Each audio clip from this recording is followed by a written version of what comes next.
Hi, in this video we're going to cover images, backgrounds, rotations, transparency, and colors, and some things that you might need to know about different images and the different ways that you can use them in Intusoft Web Studio. There's actually several different ways that you can use them, and we're going to walk through some things. Before I get started, what I want to do is I want to point out a few different things that I've pre-created here. I've created a navigation pane down the left-hand side and a set of screens that will open up. And I've set this to a startup group that'll open up my navigation and my transparency screen when I first start up. And I've right-clicked on that and set as startup. And now when I run this, my menus are kind of pre-built, and we'll talk through some of these things and get to each screen. I've also included an exit project button that'll dump me right out of the runtime. The first thing that we're going to do is we're going to open up the transparency screen, and I've put a few different objects on this screen that I'll use in a little bit, but I wanted something on the screen so I could talk about transparency. I have off the screen here, I have an external graphic editor. Could be like a Photoshop or Paint.net or even Paintbrush that's included with Windows. In this case, I'm not going to recommend any particular type, but I'm going to copy from that editor a graphic that I've made to illustrate a point. And when I come down here, now that that graphic is in the clipboard, I'm going to paste that graphic. Now I created this kind of color pattern with different shades of white to black on the bottom, different colors of cyan, magenta, yellow, green, blue, and red. And we do recognize that a number of people are colorblind. So again, I want to just point out cyan, magenta, yellow, green, blue, and red. And I've chosen some solid colors on purpose. And then I've also put this circle in here with a gradient fill that goes from solid black through some different grays into a solid white. And you'll see here in a moment why I've done that. Also notice here that there's an extra little handle, an extra little what they call tracker. Now, when I bring in an image from a graphic editor and paste it, what I can do with this image, besides rotating it, which I'll do in a minute, is I can set its transparency color. And a lot of people think here in this properties box that you would choose this color right here, but that's not the case. You actually choose it with this little extra handle. So there is no drop-down box or color picker, color selector here. You would just click on transparent, and then you would move this little handle around to make whatever color that handle is on the transparent color. So you can see as I move it from black to red to blue to any of those colors, that color becomes transparent. Now I put these different objects on the screen here. You can see that maintenance button, and then let me select a different color here so we get a little bit of space. You can see that symbol, that pilot light out of our symbol library there. Another thing to point out is whatever color the tracker is on, it is the individual color that has to be exactly that same color to be transparent. So for example, if I come over here and I choose white, you can see through this little slice here in this gradient fill that is exactly solid white. Not close to white, not gray, and of course not black. But what you can see is I get into these other grayscales, and you can see individual slices in this grayscale that exactly match this color. And then if I go over here to this darker, you'll see that individual slice match, and then into black, you can see through where it is exactly all black. Now I can also come in here and I can move that tracker along so you can see that individual slice going through there, and that's where that color is exactly that same color. So I wanted to show you guys how that particular thing works. Again, if I just wanted that transparent, then I can see through that particular color, and that happens to be blue, exactly blue in this case. So that's how the transparency works, and we'll cover that a little bit more here in a second. What I'm going to do is delete this object to give myself some screen space. And what I'm going to do is now I'm going to pull a window that's Microsoft Paint here, and I'm going to make an object. What I've done is I've pre-selected here that I'm going to choose drawing. I'm going to draw a triangle. It's going to be filled, and I've chosen red here. And I'm going to kind of draw the needle for a meter of some sort. And now Paint isn't a very great graphic editor, but it's everybody has it, so we're just going to make some assumptions here. Next, I'm going to do is select, and when I select, I want to get close as I can and window around this, and I want to try to keep an even amount of selection window around this, so left and right, top and bottom. There's going to be a little bit extra there, but that's okay. And now that I have that selected, I can go ahead and copy. That will copy onto the clipboard, and now I'm going to move Paint out of the way. I can come back in here into InduSoft Web Studio and right-click, or I could have done Control-V, but paste. Now that will paste that needle here. And notice the outline came along with it, and just as we did with that color pattern, I'm going to double-click on this and set the transparent color. I don't want to set the transparent color for the red. I want to move the little tracker handle over into the white, and so now that needle is transparent. All the white is gone out of that. Now, let's say we wanted this needle to rotate. One of the things that we could do is pick a rotation point that's maybe not exactly perfect center bottom. What I would do is click on that object, click on Graphics, and apply a rotation animation to this object. Now, if I did this and I set this to a tag, and let me call this tag rotation, and because this tag doesn't exist, when I hit enter, it's going to ask me to create it. I'm going to say yes, and I'll create it as an integer. Now, what I'm going to do is I'm going to use a slider from our symbol library that will give me a range from 0 to 100. And what I want that to do is I want that to rotate that needle. Instead of straight up and down, maybe I want to rotate it from minus 90 degrees to plus 90 degrees. And that will rotate it from pointing left to pointing right. Now let's see if that works. And there's going to be some problems with this. I'll just move it down here and show you what those problems are going to be. I'm going to go here into my symbol library under sliders and grab a slider out of here. And since that goes from 0 to 100, and I want this to be for sure the tag name that I just created, and since I don't remember that, I'll go here into my object finder and pick it from the list. So that will be rotation. And again here, this is actually the problem that's going to occur is this. It's going to reference the top left corner. Now the top left corner, let me turn off transparency for just a moment here, is going to be this upper left-hand corner from this bounding box around this whole object. So when we run this, let me save this, run. Now when we start this, you'll see that it actually rotates around the top part.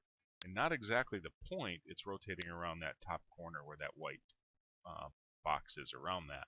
So let's go and figure out how can we change this. Let's exit this, go back into our transparency screen. One of the best ways that I found to do this is, let's say we want to pick a point that's maybe somewhere up here from the bottom, maybe not exactly on the bottom. What I would do is I would tuck this up into the very corner of the screen. And since InduSoft Web Studio does not let you place objects outside the bounds of the box in the development environment, here if I go in the format, you can see that it's positioned all the way in the upper corner. I should see 0, 0 here. Now this tells me that the width and the height of it is 30 by 197. If I chose my cropping properly, then my midpoint for that should be roughly 15. Now another thing that I want to point out is if you click off of the object and have no object selected, down here in the status bar you're going to see the cursor coordinates for your mouse cursor. So what I want to do is place this cursor somewhere roughly right about here, and that's about where I want that to rotate around. If you remember, midpoint is 15, so let's say I want this to go right about here. That would be then 15 by 179 there down in the status bar. So from here, if I go click in here and say the reference from that top left under advanced is 15 by 179, again it's referencing this reference. That's why this says offset, because it's offset from this reference point. Now I can go ahead and move this back, and now when I save the screen and run it, Now you should see that it rotates around that custom point. So here's all the way left, here's all the way right, and you could even bring in some kind of gauge or scale and use that needle. And of course I might do something a little bit more fancy than this one created with Microsoft Paint. So that's an idea there of how you can use the transparency to create and bring in images and make the transparency and rotate. Let's go back into this screen here for a moment. And the reason I brought in these objects here, let's cover this symbol from our symbol library. First of all, this is straight out of our Pilot Lights symbol library. This is, I think, this green and red one here. What I wanted to do is explore the editing of this. So I want to edit the linked symbol. Now notice that this goes away from our screen and into our symbol editor. This is two objects on top of each other. It's a green lamp and a red lamp, and we put a condition on here to show this. To see how this works, you can look at our symbols video on YouTube or on our website. And what I wanted to point out is this is also a graphic that we brought in and set the transparency color. This happens to have an outline around it that's white. So you can see there, we just made that transparent, put the two on top of each other, configured them, saved that as a symbol with some custom properties in there, and that's how that works. That's how we've made those look so good. Another thing that I want to show you here on this button is that buttons can actually have images applied to them. So here I'm going to go and I've put in my project folder, I've put some bitmaps and JPEGs in here, and I'm going to pull up this maintenance.bitmap.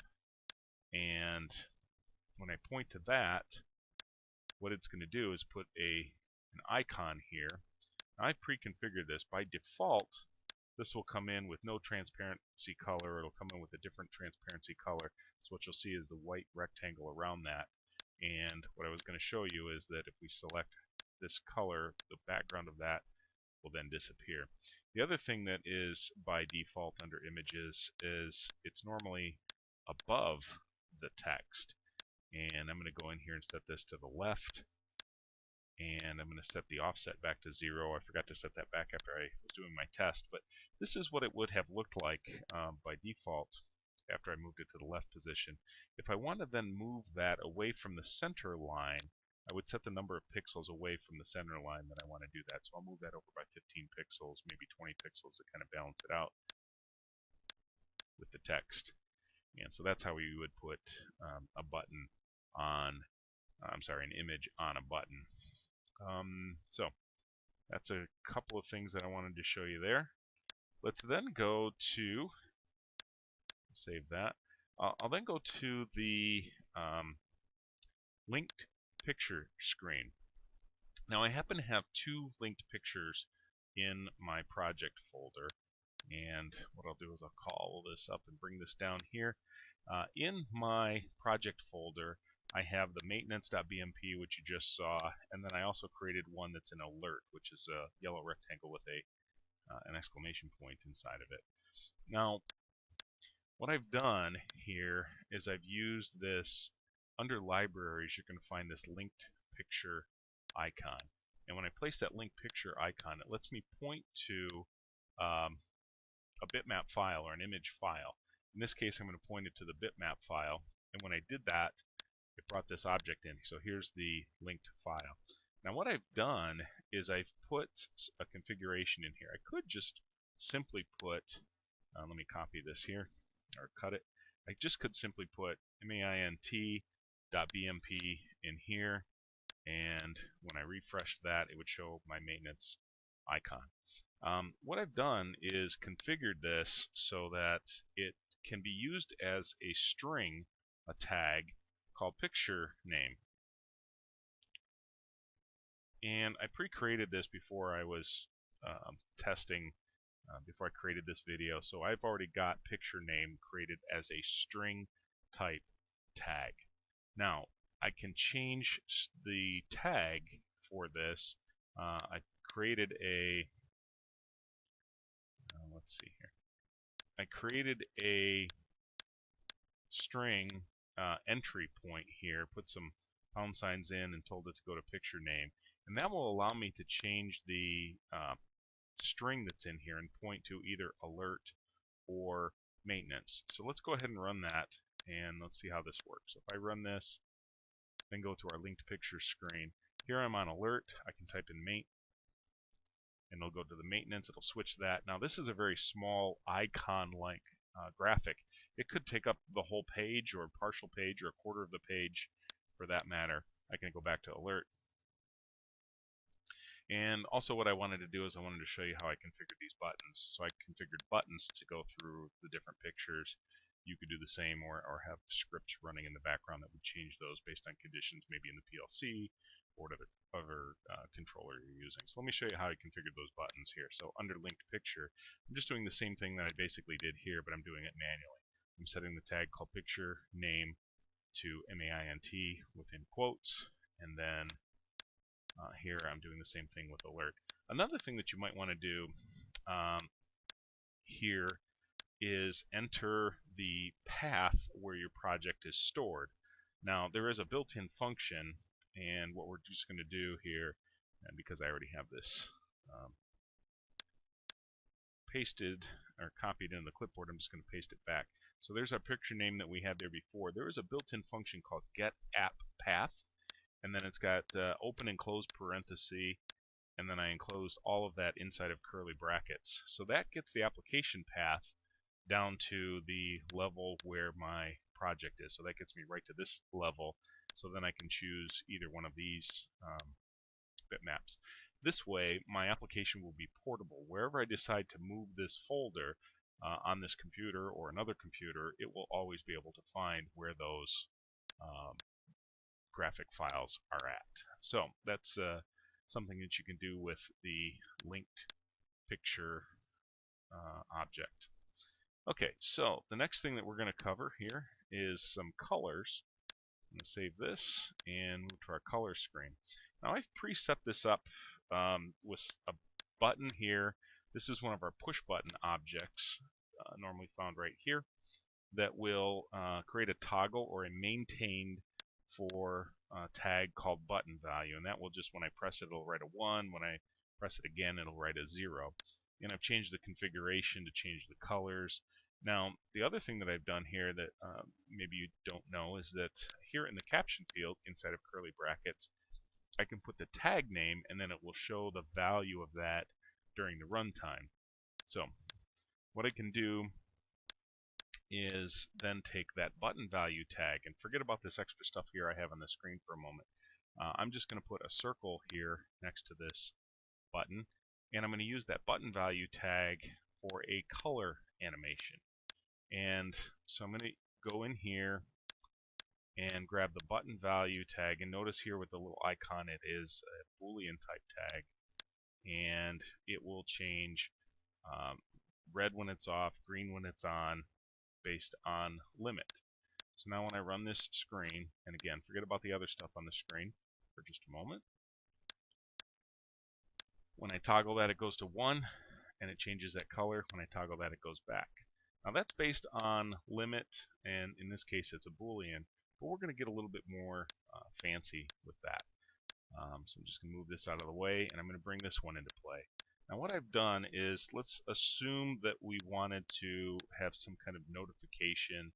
What I've done here is I've taken some text in the caption field of a rectangle, and a circle or an ellipse does not have the ability to put a caption on it. That's why I've chosen a rectangle in this case.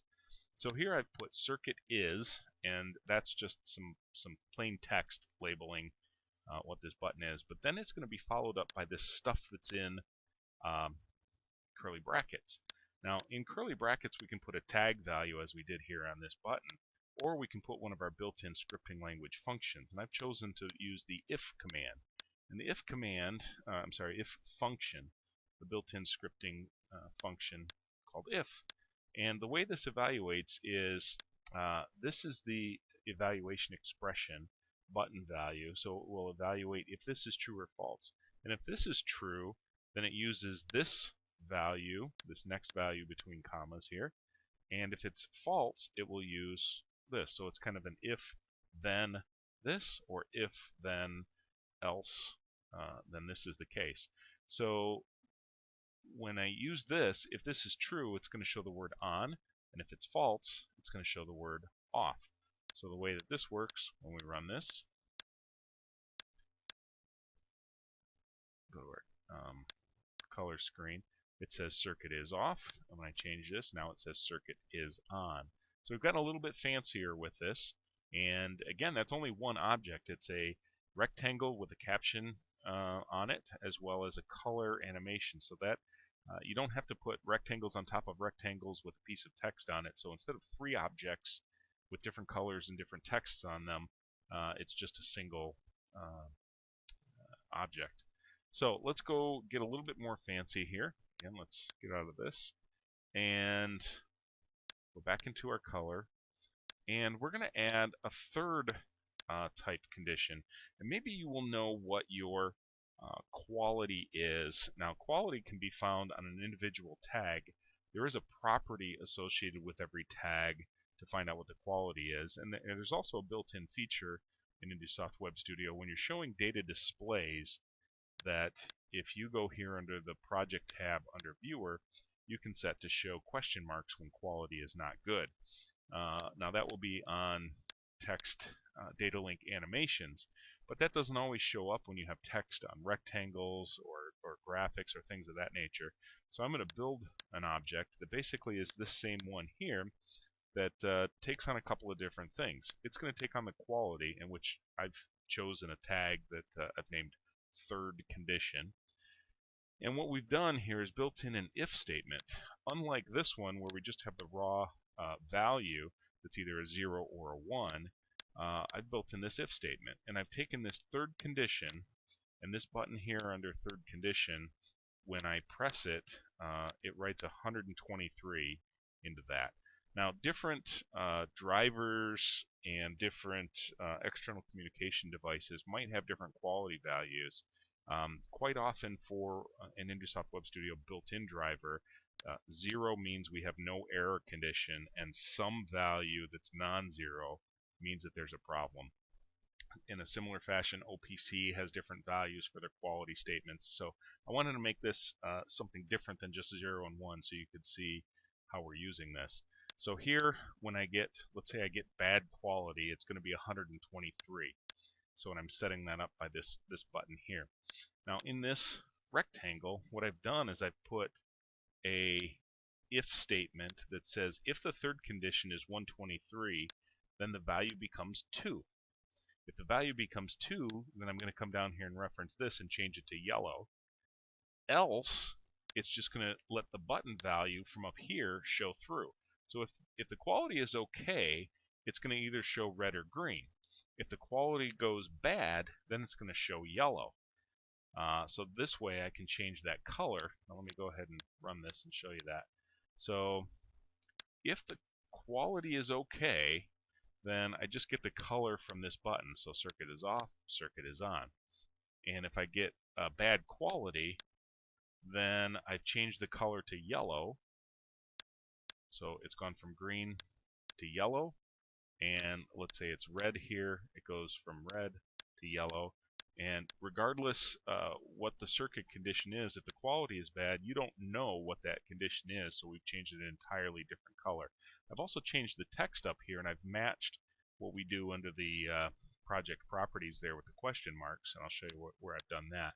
This is a little bit more of an advanced topic. I've nested if statements, one inside of another, here inside the caption field. So the first thing that it does is it says if the button value is on or off, it displays the text on or off, very similar to what I had done up here. But that is inside of another if statement that says if the third condition, or the quality, is 123 or bad, then it sets the text to question marks. If this isn't true, then it does this next if statement inside what would be the else condition. So it's a nested if statement inside of another one. And I have seen people do 9 of these nested. I don't know what our limit is officially, but I've seen people do 9 that work. And so the way that that works, we'll go into that again, is if the quality is okay, it shows on or off, whatever this is set up. If the quality is bad, then it shows question marks. So that's where that comes from. And just to run that again real quick and show you. If the quality is bad, then the yellow shows through regardless of what this is set for. If the quality is okay, then this value comes right on through there. Now another thing that I want to show you is over here. We've done the quality animation, the color animation on these various things that we've chosen over here in the animations. When we were doing this, we were set here by limit, and this is the change limit that can be done. Now, another way to use colors is by expression. So what I've done is I've dropped one of our sliders on the screen that's going to give me a value from 0 to 100. And what I'm going to do is create a new tag called red. And keep that as an integer. And I'm also going to change the value of this. I'm going to make this, instead of go from 0 to 100, I'm going to make it go from 0 to 255. And I'm going to copy this over. And I'm going to change this to be green. And these are not pre-built tags. These are just new tags that I'm creating. I can see that I'm not going to have enough room, so I'm going to move these over. And I'm going to create one more. So here's the green one, again, 0 to 255. Let's go on the third one, and I'm going to create blue. That also doesn't exist. I'll make it an integer. And down here on this, we're going to change from by limit to by color. Now we have a built-in function that can generate color numbers, or RGB, red, green, and blue, color numbers based on 3 different tags.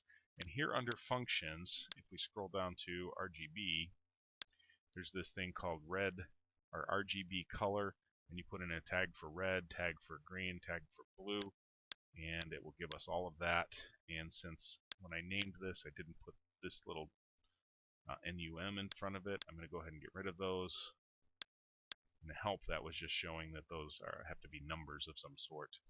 So RGB color, red, green, and blue, this is going to convert those 3 tags and give us one big number that represents the red, green, and blue value. And I'll come back to this in a minute. But now when we run this, color, our red, green, and blue sliders are all down to the bottom, therefore that's black. I can push my red, and that'll change that to a solid red. Bring this back down. Here's my green. That'll move it to a solid green. And blue, push that to a solid blue. I can mix my colors. I can mix blue and green. Add in a little bit of red in here. Subtract a little bit of this. We can get some purples in there. So you can see this and this. And also, if you put all 3 of your sliders in a very similar level, you'll get a shade of gray. So, for example, there's kind of a mid-gray. If I want a little bit darker gray, I can put them all the way down here. That's a kind of a charcoal gray. If I want a lighter gray, I can put them all at similar values up here. And well, that's almost white. Let me move this down a little bit. And there's a lighter gray. So you can see red, green, and blue. Now, you could just take, sorry, I got out of that. I just alt-tabbed. I could take a number in here and put in a decimal representation of the red, green, and blue numbers. And I'm just going to make something up in here. I'm just going to put 1, 2, 3, 4, 5. And I have no idea what color that is. But this, when I run, that second one will have some color, and it look to be some kind of dark green. So in this way, you're not limited to just the colors that you could put in this limit expression. Here, it shows you 4, and if we needed more than the 4, we could get, I believe that's 16 different colors we could get in there. By using this by color instead of by limit, you can get a huge range of colors out of that. So that's colors. Let's move on to the next thing. So we've done the linked picture, the colors, some of the transparency stuff. Oh, I want to show you how to do backgrounds of screens. So I'm going to open up this screen here that I have plastic. Now, I'm also going to open up my File Explorer. And here I've created a JPEG in a third-party, we'll call it a CAD tool, of a plastics injection molding machine. Let me open up this. and size this so you guys can see everything here. So this is plastics injection molding machine that again I created in a third-party CAD package. Now what I'm going to do is I'm going to take and copy this file, and I'm going to put it into my screen folder, and I'm going to name it the same as my screen. In this case, the screen is not called plastic injection, it's just called plastic.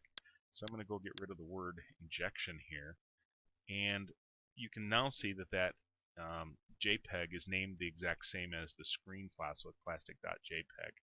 So once that's like that, move that off to the side here again. What I can do is right-click on the background of the screen and go into Screen Attributes, or alternatively, when you're here in the Graphics tab, you can go into Attributes here. And here under Enable Background, I can check Enable Background and change that to a JPEG.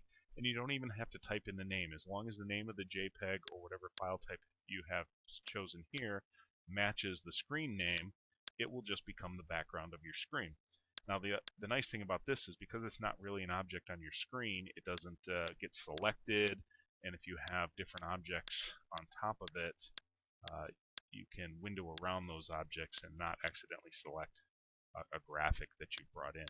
Another nice thing that you can do, and part of the reason why I chose a rectangle here, is you could put a rectangle in various parts and change this into a bar graph, let's say, and then show the fill animation here, or bar graph animation, that would show how full this hopper is, or maybe you might want to show the injection, the screw here in the injection, maybe the door opening and closing, things of that nature. So you can animate on top of this. And this is how in our included demo that we have called PC Demo, we've done some of the backgrounds and some of the screens that we've had.